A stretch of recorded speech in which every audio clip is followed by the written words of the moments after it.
बागी, पूर्व महामंत्री छात्र संघ, आप सभी नगरवासियों को प्रणाम करता हूँ। आप सभी से आज रूबरू होने का मौका हम लोगों के नगर के प्रथम व्यक्ति ने सोशल मीडिया के ऊपर अपने फेसबुक आईडी से राकेश रोशन सिंह बागी से कुछ उम्मीदें, कुछ शिकायतें, कुछ उलाहना दिए हैं, तो मैं उसी संदर्भ में आपके सामने रूबरू हो रहा हूँ। उनके सवालों का जवाब बता रहा हूँ। नगर निकाय का चुनाव तो आज नज़दीक आ रहा है, लेकिन आपने अब चुनाव को देखकर अपना मुंह खोला है। जब मुझे नगर पालिका परिषद या किसी भी संवैधानिक पद का चुनाव व्यक्तिगत कभी लड़ना ही नहीं है, तो बेहतर छवि या बदतर छवि प्रस्तुति का प्रश्न ही कहाँ उठता है। राजनीति में विरोध होना जरूरी नहीं है, पर राजनैतिक पदाधिकारी की गलत नीतियों का विरोध होना जरूरी है। जब संवैधानिक पद पर बैठा व्यक्ति ही अमर्यादित कार्य करने लगे, तो उसके लिए मर्यादा का प्रश्न ही कहाँ उठता है। मैं राकेश रोशन सिंह बागी, पुत्र श्री छक्कन सिंह, एक बाप और एक बात वाला हूँ। मेरे द्वारा भ्रष्ट चेयरमैन के भ्रष्टता का विरोध व गलत नीति के निर्धारण का दिनांक 9 मार्च 2021 से विरोध प्रारंभ किया गया है। आप द्वारा इन दिनों जैसे शब्द का प्रयोग करना बेबुनियाद है। आपको मेरे विरोध का स्वागत करने की आवश्यकता नहीं है, बल्कि अपनी गलत एवं भ्रष्ट नीतियों में सुधार करने की आवश्यकता है। तो रही बात कि आपका अगला प्रश्न है भाषाई मर्यादा की, तो जब आप मर्यादा के लायक थे, तो हम सभी लोगों ने निस्वार्थ भाव से आपका चुनाव किया, लेकिन आप कुर्सी पर आसीन होते ही अमर्यादित कार्यों में लिप्त हो गए। आप ही बताइए कि इन दिनों आप द्वारा क्या भ्रष्टाचार में कोई कमी किया गया?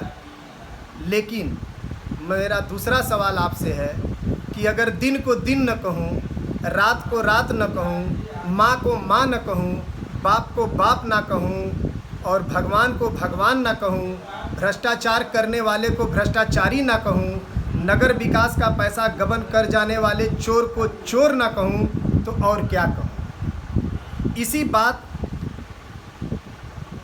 को लेकर ये मेरे सारे प्रकरण हैं। रही बात निंदा प्रस्ताव की, तो जिस दिन नगर के विकलांग के ऊपर, दिव्यांग के ऊपर फर्जी मुकदमा लिखाया गया, जिसमें आपकी भी सहमति थी, और जिस दिन भाजपा नेत्री रेखा चौहान जी के ऊपर फर्जी मुकदमा लिखवाया गया, जिस दिन पप्पू गुप्ता जैसे भाजपा के बूथ अध्यक्ष को ट्यूबवेल ऑपरेटर के पद से हटाया गया, जिस दिन ठेकेदारी प्रथा के कार्य से रामाश्रय विश्वकर्मा को घर बिठाया गया, काश ये सारे निंदनीय कार्य आपको उस दिन निंदनीय लगे होते, तो शायद नगर के नागरिकों के प्रति आपकी संवेदनाओं का सम्मान होता। खुद के लिए निंदनीय लगे तो क्या लगे। जिस 550 करोड़ रुपए के गबन के आरोपों से आप विचलित हैं और साक्ष्य मांग रहे हैं, तो मैं संपूर्ण साक्ष्य आपको देने के लिए तैयार हूँ, बशर्ते आप पूरी ईमानदारी से, यदि आपके अंदर कुछ ईमानदारी और मानवता बची हो, तो सूचनाएं जन सूचना अधिनियम 2005 के तहत हमने आपकी पालिका प्रशासन से मांगा था, उसका संपूर्ण जवाब व दस्तावेज जिसका शुल्क मेरे द्वारा 200 रुपये का पोस्टल आर्डर आपकी पालिका परिषद में दिनांक 26/7/2021 को जमा किया था, जिसके सूचियों की प्रति आप लोगों ने नहीं दिया। रही बात तथ्यों सहित आपकी जवाबदेही की, तो प्रवर्तन निदेशालय भ्रष्टाचार उन्मूलन विभाग के प्रश्नों का जवाब उन विभागों को तथ्यों, साक्ष्यों और दस्तावेजों के आधार पर आप दे दीजिएगा। मैंने जो जानकारी मांगी है और शुल्क जमा किया है, मुझे केवल उतनी ही दे दीजिए।